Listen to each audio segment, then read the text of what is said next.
Olá, gente. Bom dia, tudo bem com vocês? Eu espero que sim. Eu estou bem feliz por mais uma vez estarmos juntos e aprendermos um pouquinho mais sobre a palavra de Deus. Eu estava conversando com um amigo outro dia e ele me disse o seguinte: eu estou cansado, Cláudio, estou desanimado porque as minhas lutas são muito grandes e me parece que o ímpio, o descrente, o incrédulo, ele está vivendo muito melhor do que eu. E mesmo quando ele passa por aflições, ele parece que está melhor do que as minhas aflições. E aí eu disse a ele: isso não é verdade. Isso não é verdade, porque todas as pessoas, tanto crentes como descrentes, passam por ansiedade, frustração, tristeza, desapontamento, doença, perca de emprego, acidentes e muitas outras coisas. Alguns sofrem dores físicas intensas e outros sofrem tragédias catastróficas.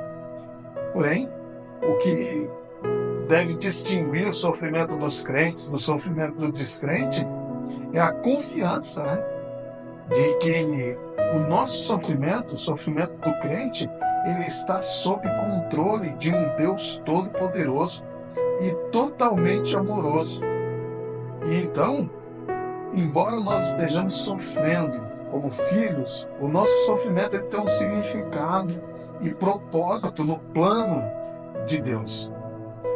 Ele traz ou permite que aconteça em nossas vidas apenas aquilo que é, anote isso, para a glória do próprio Deus e também para o nosso bem.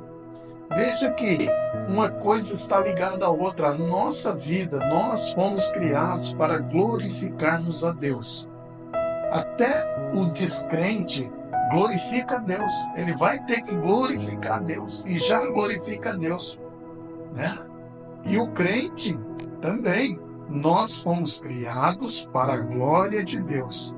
Agora, a diferença é que o descrente, o incrédulo, ele passa pelos sofrimentos sozinho. E nós não. Nós atravessamos os sofrimentos com Deus. Deus está no controle. Deus está cuidando de tudo. Deus sustenta todas as coisas. Veja aqui lá no texto de Lucas, capítulo 22, o verso número 31. Veja o que Jesus disse para Pedro: Simão, Simão, eis que Satanás pediu para peneirar você como trigo. Eu, porém, orei por você, para que a sua fé não desfaleça. E você, quando voltar para mim, fortaleça os seus irmãos. Olha só, Pedro haveria de passar por uma grande dificuldade, mas o próprio Jesus intercedeu por Pedro, clamou por Pedro, orou por Pedro.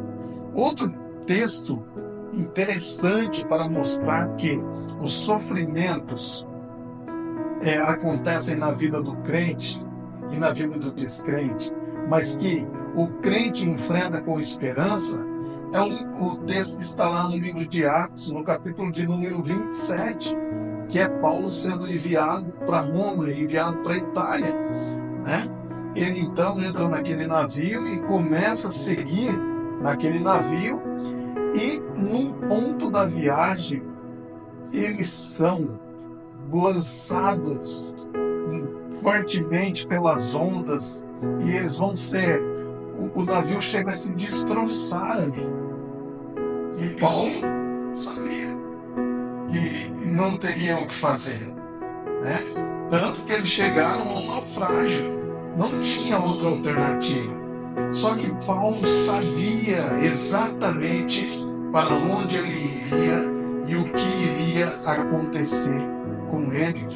Paulo, ele tinha esperança, né? Aqueles que estavam com ele só tinham a esperança na força deles, de resolver parando o vento ou se agarrando a alguma coisa que não fosse, que fosse sólida, né? Mas Paulo não. Paulo conhecia e sabia para onde ele iria e como ele iria chegar naquele lugar. Deus havia dito a Paulo: olha, você vai testemunhar o meu evangelho. E então Esta é a diferença. Talvez você esteja sofrendo muito hoje, mas eu quero encorajar você a atravessar esse momento de crise, esse momento de sofrimento. Por quê? Porque há um propósito, há um plano de Deus em tudo isso. E o plano de Deus é que o nome dele seja glorificado e que também isso se torne num bem para você, para nós. É assim que nós devemos enfrentar as crises e as aflições do nosso dia a dia. Veja que não é verdade que o crente e o descrente não tem diferença no sofrimento. Há sim uma grande diferença. Todos enfrentam sofrimentos, mas só estão acompanhados e controlados por Deus, sendo cuidados por Deus. Deus está ali cuidando e dando a graça necessária diariamente aos crentes, aos seus filhos. Veja o que aconteceu com Pedro quando Satanás pediu para peneirar ele, e veja o que aconteceu com Paulo naquela viagem difícil e terrível que ele fez. Mas Deus o levou até onde ele deveria ir. Não desista, não desanime, continue olhando para Deus, enfrente essas lutas e espere que a sua vida, a sua conduta glorifique a Deus, pois Deus está com você. E mesmo que nós não estejamos ainda percebendo tudo que está nos ocorrendo, de alguma forma está nos tornando mais parecido com Cristo Jesus. E isso é para o nosso bem. Um bom dia, que Deus te abençoe e te guarde. Eu espero você em nosso próximo encontro, se assim o Senhor Jesus nos permitir. Um abraço e até lá.